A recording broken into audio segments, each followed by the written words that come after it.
podcast for all your sports and entertainment. Tell them boys, get that noise, I want my brand and my dame. Biting kneecap, that's what we at, that's my swag, that's my brand. Yeah, I'm back for all that, I got racks, I got bands. Talking gritty, walking it, cause I'm a bad, bad man. Tell them boys, get that noise, I want my brand and my dame. Biting kneecap, that's what we at, that's my swag, that's my brand. Yeah, I'm back for all that, I got racks, I got bands. Talking gritty, walking it, cause I'm a bad, bad man. I'm Alleylife. Yep. Did you start thinking immediately about what you'd do different if you did? You wait till different wins? No, I'll go on to the next game. All right. So right now we're about to get ready to play the Bears. Another good team that has skilled players that we got to be good with. Have a quarterback that's emerging right now, and obviously, like I said, but skilled players, we know who those guys are. So we got to do a good job with those guys. Speaking of the Chicago game, just almost a tale of two halves. Yep. You know, obviously, didn't score in the first half, had some success. And so, what you learned in the second half about Williams, this offense, that maybe you have to prepare for this time around? Man, he's very resilient. There's no quit in that player. It's funny that the narrative that so many people want to put on someone when they really don't know who they are. That is funny to me, and that happens to a lot of these young quarterbacks that's in this league. They get beat down so much that people really don't see the things that they go through, right, to be a top player, especially a number one pick. And you can go through the years of some of these guys. Think of the quarterback that Minnesota has right now. He was beat down so much with the Jets, and now he's having success. And now these so-called guys that think they know what they're talking about, right, have no idea.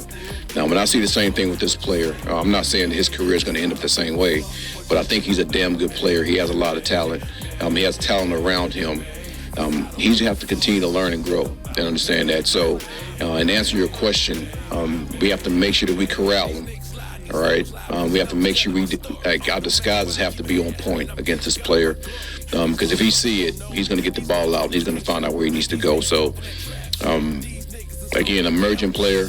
I think he's going to be a damn good player in this league, and we got a test for us. The Lions have given up a ton of points since you saw them at Ford Field. What have teams been able to do and take advantage of maybe vulnerabilities, some of them injury-related, that you feel like the Bears should be able to do as well? Well, I think what you said about injuries is going to play a big part of it. Obviously, when you have guys that go down, the rate they had go down, that has an effect on how guys play and produce. But again, they're an aggressive group. They do play a lot of man coverage. So some of those plays have been come off of guys getting beat one-on-one. Also, some of those points have come off of, certain individuals who have superhuman ability to kind of create some off-schedule plays, break tackles, extend plays as well. So I think there's a mix of both. Do you attack them any differently now in their current state than 3 weeks ago? I see them kind of being the same as they were 3 weeks ago. So it's going to be a similar kind of plan of attack as far as what we have against them.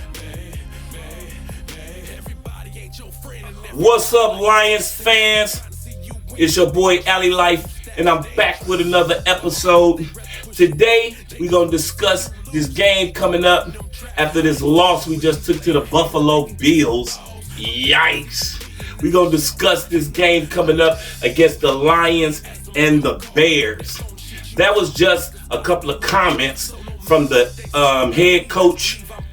new head coach of the Bears, and a couple of comments from the defensive coordinator from the Detroit Lions. This game is going to be that get right back game.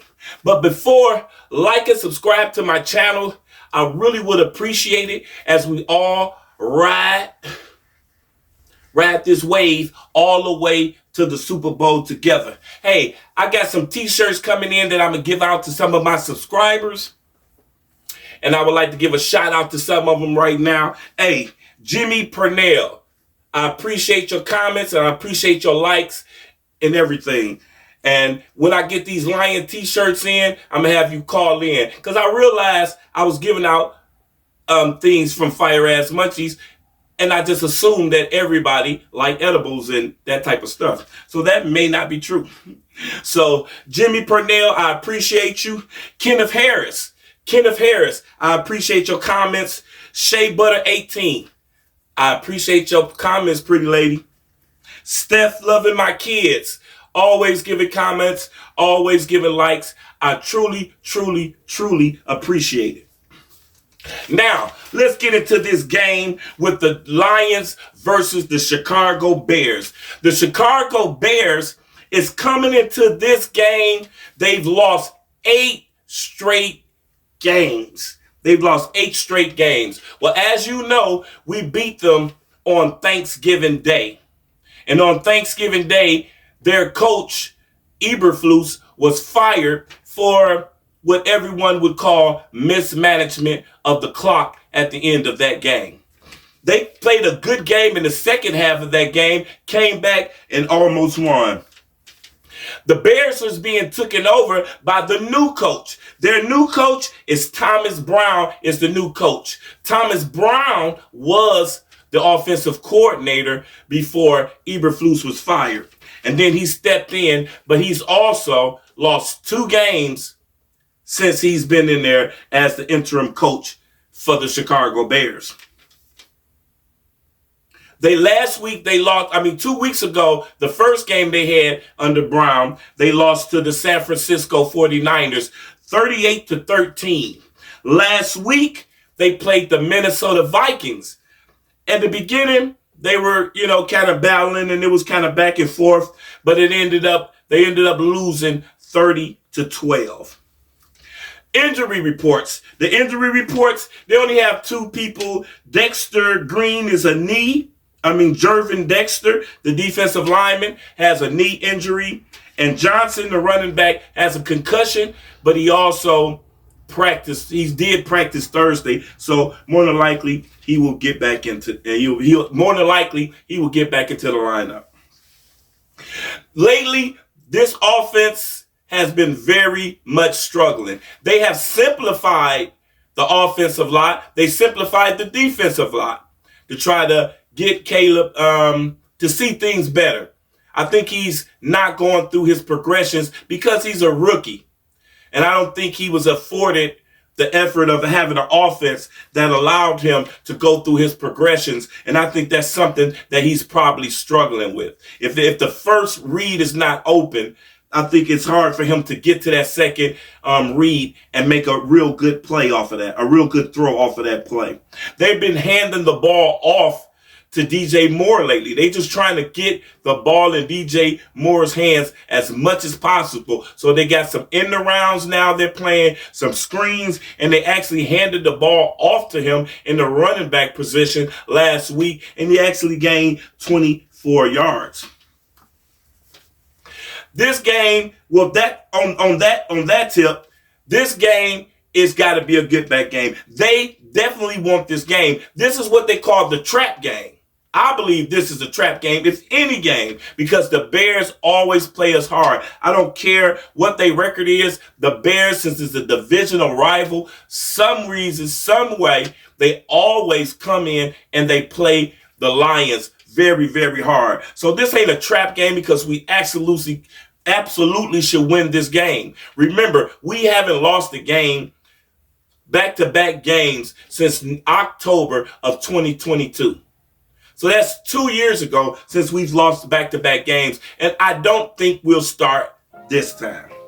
The keys of the game always, as you know, as I always say, brought to you by Fire Ass Munchies. The keys of the game and Pure Options. If you go to Pure Options on Livinois, you get a free pre-roll if the Lions win. Keys to the game, always going to be run the ball, right? I'm always saying run the ball. But what I really need to see is the offensive line. The offensive line have been struggling when it comes to blocking for the run. In the last 3 games, they've been very overwhelming, very unproductive in the last 3 games. So I want to see the offensive line make those blocks. I want to see Laporta make his blocks. I want to see the receivers make their blocks to keep this running game, to get this running game back on track the way it was. We're definitely going to need this running game to get back on track. Demo is out. I know that's a big thing. Everybody's saying Demo is out, so the running game is going to suffer. Lions fans, you're a little scary. Every time something happens, you think the whole world is going to fall apart if this is going to happen. Craig Reynolds is the next man in line. Not only that, Jamar Jefferson. If you remember, in the beginning of training camp and at the end of the training camp and preseason, Jamar Jefferson was a very, very high productive person. Every coach was talking about how good Jamar Jefferson was. And you say, well, if he's that good, why he haven't played? He plays on special teams. He's on the roster. But you have Demo and Gibbs, which is two outstanding running backs, and Craig Reynolds, who knows the playbook, who's a very good running back, that's in front of him. So it's not the lack of skill or talent that he has that's not got him on the field. It's the fact that he's in front of three excellent running backs. So I believe Jamar Chase and Craig Reynolds will get their time to shine in this game, and they actually will prevail. They actually will prevail. I truly 100% believe that there will be no drop off. The run game will probably pick up because they'll probably be using a three-headed monster instead of a two-headed monster. Receiving game, I believe the biggest player in this game will be, we got to do the little things. So the blocking with St. Brown and J-Mo and all of that is going to be Laporta. I believe Laporta will have his best game, and Tim Patrick will continue his reign of having great games. He has 3 touchdowns in the last 2 games. Remember, he just came in, learned this offense, and we was wondering who's going to take Josh Reynolds' spots. Well, he has done that. That has been locked down. Jared Goff. Also, Jared Goff has to have a good game. I said that last time. We'll be singing a Jared Goff song if we win. We didn't win. He did throw for 474 yards. We do not need 474 yards from Jared Goff in this game, this outside game. But what we do need is no fumbles and no turnovers. Just take what they give you. And I believe defensively, I believe the whole team is ready to go home. They have no chance of doing anything. They've lost 8 games straight. They don't have a coach. The locker room is probably in horrible in shambles. So no one is believing, have no fight left. I don't believe. You know what I'm saying? I believe Caleb Williams in the offense, I believe they're going to come in and try to play a harder game. But I don't believe the defense will give us the same kind of problems as it did, because our running problems actually started in that Bears game. So also on our injury report on defense, we just have to put pressure. We have to put pressure on Caleb Williams because he's still a rookie. And if we speed up that process in his brain, he's going to make some bad decisions. That's the thought that I was saying about progressing. You know, if the first read is not open, it's hard for rookies to progress to the second and third and fourth receiver and make that accurate pass right on that, right on the dime. So we have to put pressure. And don't think we can't put pressure. And I know everybody's crying about the defense, but the defense will be all right. All they need is a couple of weeks of practicing and working and playing together. Remember, we still got Pasco. We still got Reeder. We still got Zadarius Smith. We still got Levi. We still got Brian Branch. We still got Kirby. We still got Jack Campbell. Jack Campbell has 109 tackles. If you look at the tackles on this team, you got Brian Branch's next with 83 tackles, the safety. Carlton Davis was right under there with 53 tackles. Amik is right up under there with 35 tackles. All these are cornerbacks. You know what I'm saying? Making high tackles. You know what I'm saying? This is an aggressive defense. So they will be all right. They won't be the same or whatever, but they will hold down the fort and they will make some stops. They won't be like every game will not turn out like the Bills game. Absolutely not. 100%. And what else would I have to say about this game? I said we're going to make this a short video. But this game is our get back game. We're going to get back on track. We're going to win this game. We're going to beat the Bears by 35-17. We're going to beat the Bears 35-17. We're going to establish the run. We're going to do the passes. And we're also going to, special teams is going to contribute. Also defense. We're going to get back to having complementary football. All three phases of the football working to win the game. Hey, thank you. That's my take. And thank you for watching. Hey, subscribe to the channel. Go ahead, push the button for me. And I really, really, really would appreciate it.